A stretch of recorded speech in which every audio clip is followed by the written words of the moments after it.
Hey everyone, my name is Tegan and welcome back to TandeWrites, where today we're going to be unboxing some of my birthday books. I say unboxing, it was my birthday a week ago at time of filming, so I received a few books as gifts and then I used some Waterstones vouchers to buy me just a couple more things. Because obviously I need more books. And also, I'm deep in the query trenches of my book right now. I'm so stressed. I need like a nice calming, sit down and just see what I got kind of video. First up, we have Dead Things Are Closer Than They Appear, and like look at that beautiful like iridescent, it's kind of like silvery rainbow shiny, holographic perhaps.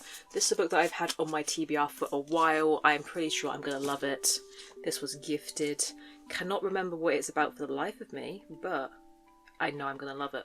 And I try to get a lot better at, I say this in like every haul video, I try to get better at buying books, or not buying books rather. I'm making the most of library books, reading what I can and then only buying what I love or like things from authors I already love that I know I would like more of.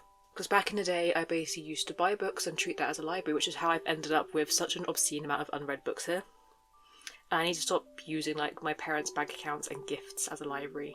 However, not read this one, pretty sure I will love it and it is beautiful. Next up we have What Feasts at Night by T. Kingfisher, which I started reading yesterday, because I don't even know where they are now. The hardcovers are up here. I think the paperback's like down here somewhere of my T. Kingfisher books, and new favourite author, read my first T. Kingfisher book at the start of last year. I think I'm over halfway through her bibliography by now. But yeah, I loved What Moves Dead. I'm loving this one so far as well. This one's a bit cheeky. This is These Violent Delights by Mika Narova, but this is the UK edition that came out recently. And where is it? Here. I had such a second-hand obsession of this book by reading Paper Fury's reviews and blogs about it, and like every time it gets mentioned, that I thought, I know I'm going to love it, I'm going to buy it. So I originally bought the US edition, which is slightly bigger and the face is more zoomed in on the UK version. So I bought this, I think I got this from butchhook.org and like had it shipped. I definitely paid some kind of like international shipping on this. Or it was like a weird like £12 4p or something. But I like imported my US edition and then this year a UK edition has finally come out. It's all the spine's different as well. That's quite fun. That's quite fun. So I got this just because I want to support Mika Narova and prove that his books are deeply in demand in the UK. And I'm obsessed. I'm obsessed. But I will definitely be like unhauling or giving the US edition to all my friends now that I have my crisp UK copy.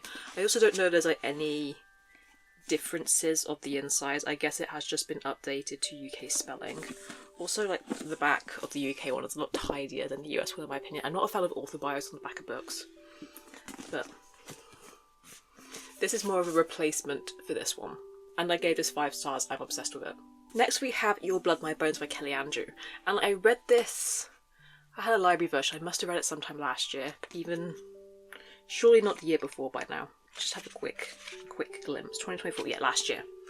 I read it as an ebook because I originally read The Whispering Dark. I was given the Owlcrate Special Edition and I did not like The Whispering Dark at all, even though I thought I was going to. So I thought, okay, I'll give this one a go via library because it feels like, based on the description, it should be a lot more for me. And it was. I'm so glad I took a chance to read more from this author because obsessed with this, think it's a 4-star read. But I love an isolated setting and a small cast of characters, and like, yeah, there's definitely something in the basement. So I thought, okay, I'll get a paperback copy just because it's little and it won't take up too much space. But this, I'm going to use it in many a flat lay for Instagram. Okay, we have one more impulsive one. We have The Dark Mirror by Samantha Shannon.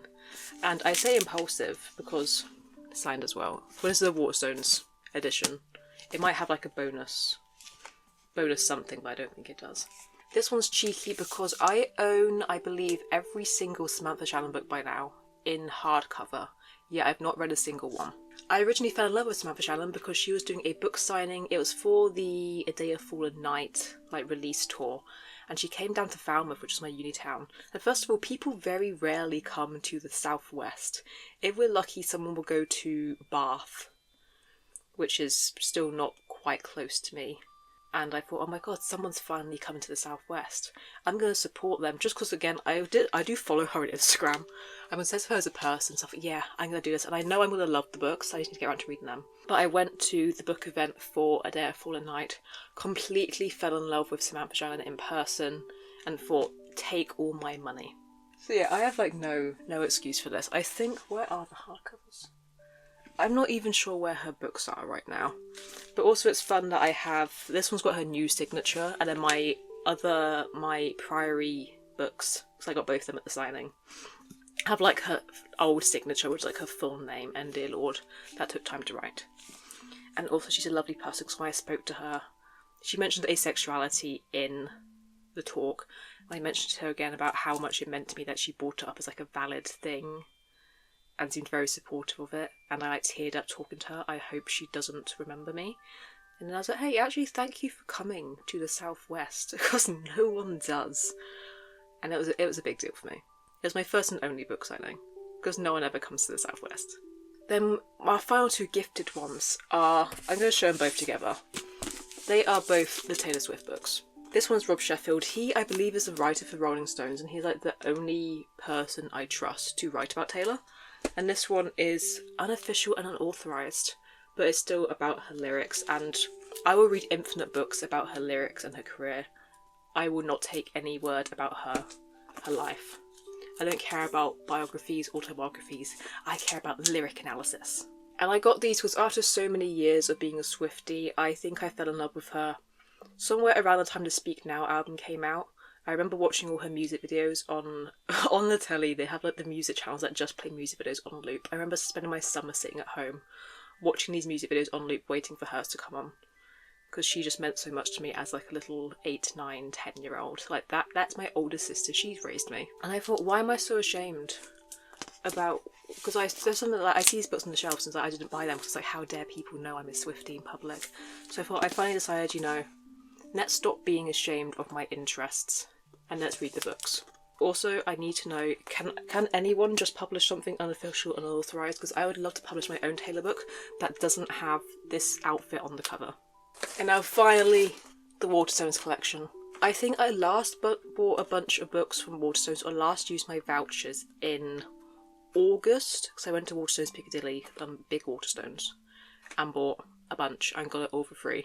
So I've accumulated some vouchers since then. It's been 6 months. I've been hoarding, I've been saving, because I don't use them for anything. I thought, as a treat for my birthday, I'll use some of the vouchers I've accumulated since then. And yes, I know I should be supporting indie bookstores a lot more, but I do buy a couple of things on bookshop.org, but the UK version doesn't have half the books I want. For example, my own book, Paper Forests, is available on the US website, but not the UK website, because I would love to give the Falmouth Bookshop more of my money. But I have that sweet 5% Waterstones student discount, which is ending very soon because they've realised I'm not a student anymore. And the stamps. I'm in like a toxic relationship with Waterstones. They also won't hire me, which is very upsetting. So these ones in here are all ones I haven't read yet, but I'm near confident I'll love. But also, again, as I'm getting them for technically free or 6 months accumulated stamps, I think it's fine. Ooh, what hardcover did I get? Here.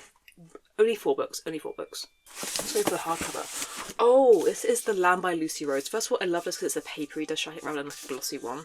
This is, I saw it on TikTok, it's a book about feminism and cannibalism.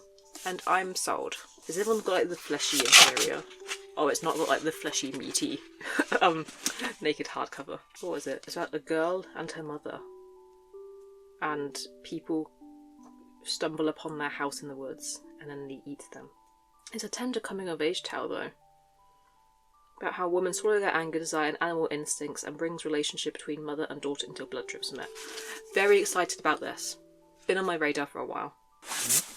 Then we have Emily Wilde's Encyclopedia of Fairies, which I did start trying to read via... Why is it all black at the end? What's happening in these end pages? Spoiler... Oh no, just... What is this? Oh, it's extra content that has like a board around the edge. That's fun. But yeah, I started reading this via the library ebook, and this was before I got my Kindle, so I was really struggling with reading books on my phone. And I thought, I know I'm going to enjoy it. I'm going to hold out and buy this copy. And also this was on like a £2 discount as well. But yeah, no, I'm going to love it. I think it could be I was going to say, it could be a good comparison title for something I'm planning on writing, but by the time I get around to writing it, this came out in 2023, so it'll probably be out of date by the time I write the book I'm thinking of, but I'm quite excited by it. I got Iron Widow, because the author comes up on all of my social media. I support them with all my heart. Especially as the second book, it's Heavenly Tyrant, has come out recently, and the way they're trying to address amending a specific line in the book gives me a giggle. And I really think they're fun as a person. And if you're fun as a person, like Samantha Shannon, take all my money. Pictures. There's like illustrations at the front of like all the... It's like mechanical something in this book. But this one, again, I've had on my radar pretty much since it came out. I just never got round to reading it because everything else kept taking priority. And it's not like hugely a genre. It's kind of sci-fi, not myth retelling. It's retelling of like the first female empress of China, I believe. But this, like a sci-fi reimagining of history, doesn't usually fall into my wheelhouse of interests. But I'm utterly like entranced by this. And then finally, we have one that is a true impulse purchase. This is the last bookstore on Earth. I didn't know it was going to be purple. But I hadn't heard of this book until I was scrolling the website. I think, like, a few days ago at time of filming, Waterstones was having a 25% off select pre-order sale.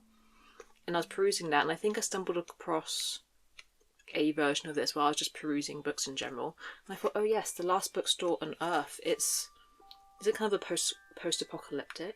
The world is ending, so this girl has gone to like hide away in her bookstore to keep herself safe. And again, entranced by this concept. Very small. Might read it after I finish What Feasts at Night. But very excited by this. Haven't heard of it. Not been on my radar. Not seen anyone talking about it. Excited. I'm guessing this came out. This came out this year. Yeah. And I also have a complicated relationship, as everyone does, with pretty much every book having some kind of special edition. It's like, or sprayed edges. Like, why are the edges purple? Like, make it pink, orange, or red to match the cover. Like, why is it... Okay, there's purple highlights in the bookstore image, I guess. And that's all my books for now. I think I have like a lot of pre-orders coming soon, as I always do. I'm wondering if I should start hoarding them so I could do a massive book haul in celebration of something. Like last time I did a massive book haul was because I was saving up all my packages to open in celebration of me finishing my first draft. Do I save my next packages? Who's to say? But yeah, thank you so much for watching the video. If you've read any of the books that I haven't read yet, please let me know in the comments below what you think, and I hope to see you next time. Bye!